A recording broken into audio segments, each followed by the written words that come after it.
As we reported earlier, the Attorney General of the United States refused to appear at a House Judiciary Committee hearing this morning because he objected to, quote, Chairman Nadler's insistence on having staff question the Attorney General.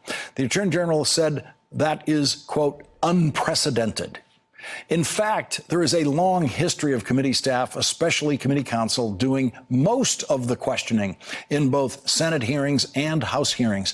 And that is one of the very few pieces of congressional history that Donald Trump actually knows, because Donald Trump's first lawyer was Roy Cohn, who became famous in congressional hearings. Roy Cohn was never elected to anything. Roy Cohn was a counsel to a committee, and he got to ask questions in the early days of televised hearings in the 1950s. That is how Donald Trump knew who Roy Cohn was.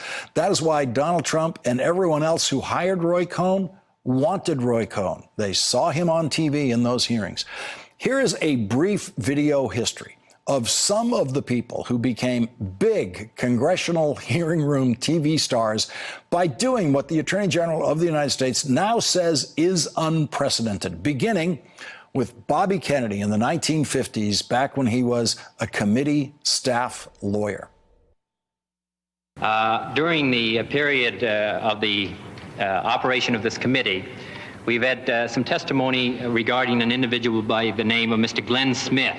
You were employed on January 21st, 1969, and continue to be employed until March 14 of this year. Is that correct? That's correct. Mr. Butterfield, are you aware of the installation of any listening devices in the Oval Office of the President?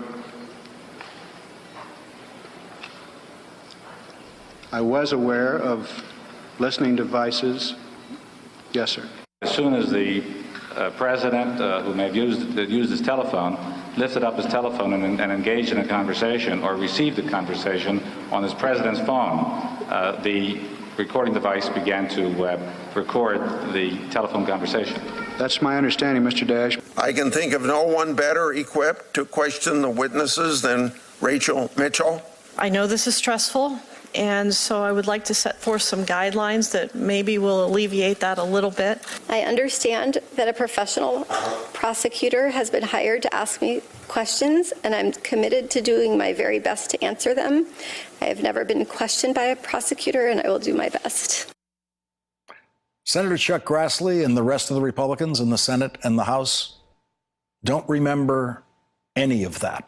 Thanks for checking out our YouTube channel. Subscribe by clicking on the button below for more from The Last Word and the rest of MSNBC.